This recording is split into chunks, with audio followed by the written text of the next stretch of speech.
Olimpiade Tokyo 2020 akhirnya secara resmi dimulai pada tanggal 23 Juli 2021 kemarin dan berakhir pada 8 Agustus 2021.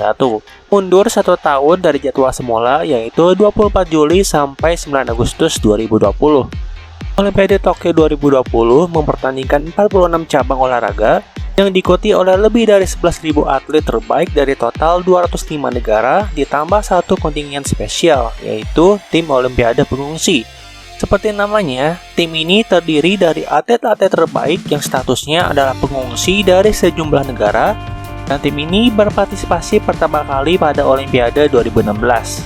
Olimpiade musim panas modern pertama kali diadakan pada tahun 1896 di Athena, Yunani, dan pada tahun 1924 di Prancis untuk Olimpiade musim dingin. Dan seperti yang kita tahu, Olimpiade diselenggarakan setiap 4 tahun sekali, sehingga sudah menjadi sebuah tradisi untuk para atlet. Bicara tentang tradisi Olimpiade, terdapat sebuah tradisi yang masih dilakukan hingga saat ini. Berikut adalah 8 fakta tradisi Olimpiade yang masih berlangsung hingga saat ini.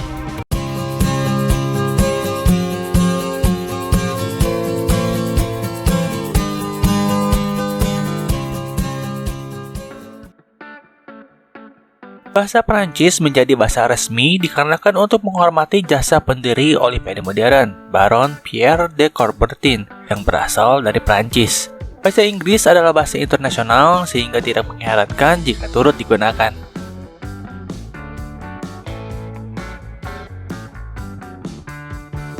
Simbol Olimpiade adalah 5 cincin yang saling terkait dengan warna berbeda. Simbol yang disebut sebagai cincin Olimpiade ini pertama kali dibuat oleh Pierre de Coubertin pada tahun 1914 dan pertama kali dikibarkan pada Olimpiade musim panas 1920. Arti 5 warna pada simbol tersebut adalah mewakili 5 benua yang berpartisipasi. Biru untuk benua Eropa, kuning untuk benua Asia, hitam untuk benua Afrika, hijau untuk benua Australia, dan merah untuk benua Amerika.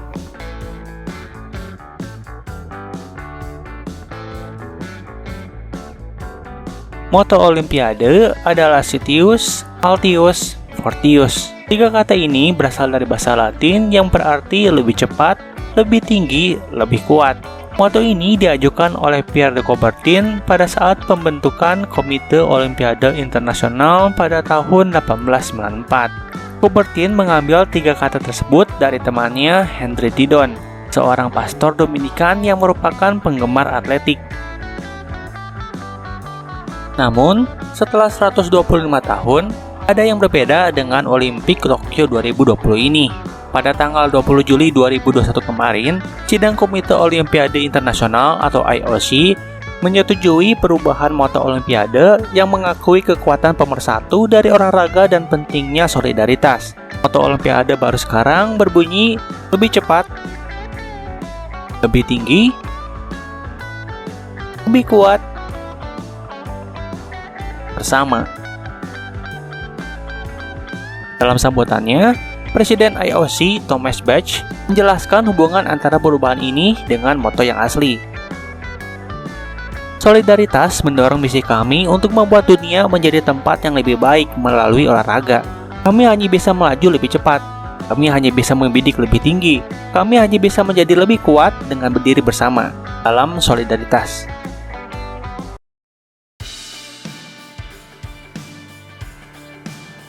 Tradisi ini berasal dari tradisi Olimpiade kuno, yaitu sebuah festival keagamaan dan atletik yang diadakan setiap 4 tahun di Suagaseus di Olimpia, Yunani.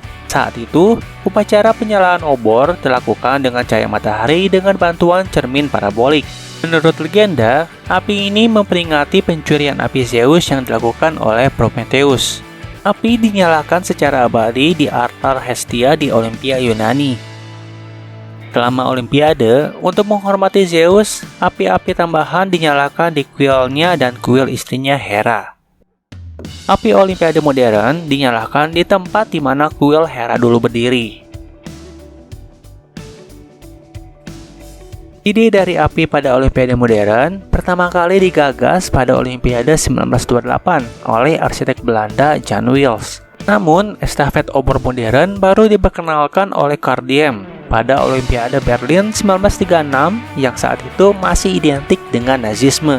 Gagasan ini terilhami dari sejumlah pawai obor yang dilakukan mahasiswa Universitas Pendidikan Olahraga Jerman pada tahun 1922 dan pawai obor di Bulgaria yang diseksikannya saat itu.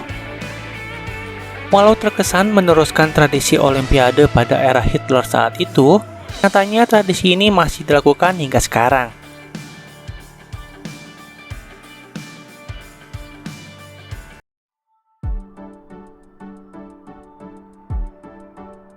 Himne Olimpiade atau yang juga disebut sebagai lagu kebangsaan Olimpiade ini diciptakan oleh komposer opera Spyridon Samaras dan liriknya oleh penyair Yunani Kostis Palamas.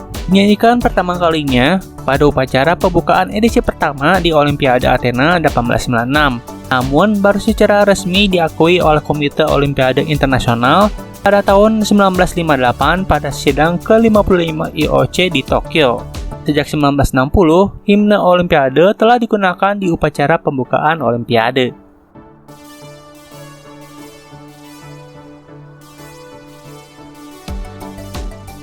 Sumpah atlet pertama kali diperkenalkan untuk Olimpiade musim panas 1920. Sumpah untuk ofisial dan pelatih ditambahkan pada tahun 1972 dan 2010. Inspirasi dari sumpah ini berasal dari Olimpiade kuno, di mana para kompetitor bersumpah di atas patung Zeus. Satu atlet dipilih untuk mengambil sumpah atas nama semua atlet. Sumpah atlet pertama kali dibacakan oleh atlet Victor Boyne. Namun, sama dengan halnya moto Olimpiade yang berubah, ternyata sumpah Olimpiade pada Olimpiade Tokyo 2020 ini juga ikut berubah, dan jumlah orang yang membacanya pun bertambah menjadi 6 orang. 2 atlet, 2 pelatih, dan 2 juri. Sumpah Olimpiade mulai sekarang akan diucapkan oleh seorang pria dan seorang wanita dari masing-masing disiplin.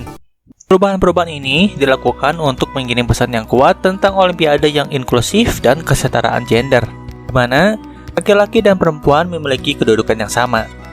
Isi sumpah Olimpiade yang semula adalah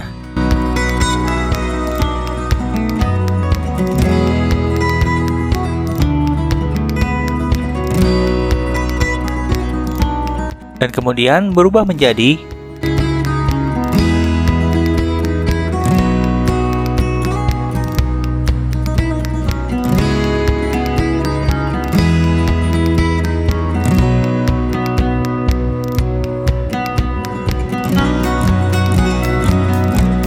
bukan rahasia umum bahwa ada kebiasaan atlet menggigit medalinya ketika berpose di atas podium.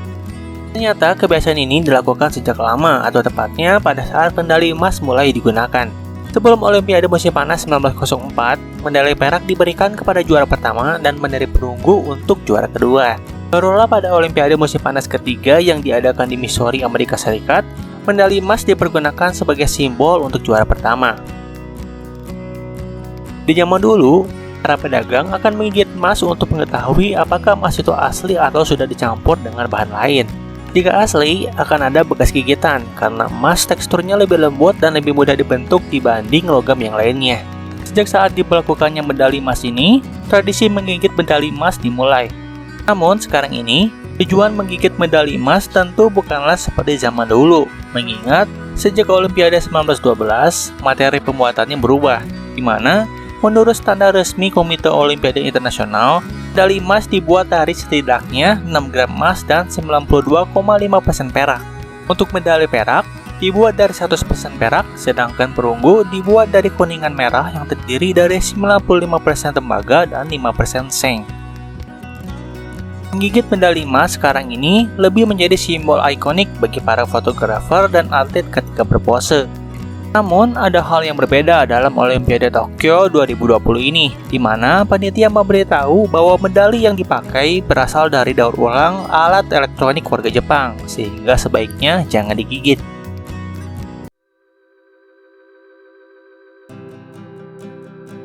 Pada Olimpiade Tokyo 2020 ini, panitia membagikan sebanyak 160.000 kondom kepada para peserta Olimpiade Tokyo 2020. Tujuannya tentu adalah untuk meningkatkan kesadaran akan HIV dan AIDS. Namun, karena maraknya penyebaran virus saat ini, panitia melarang para atlet menggunakannya selama masa pertandingan dan menganggapnya hanya sebagai souvenir saja.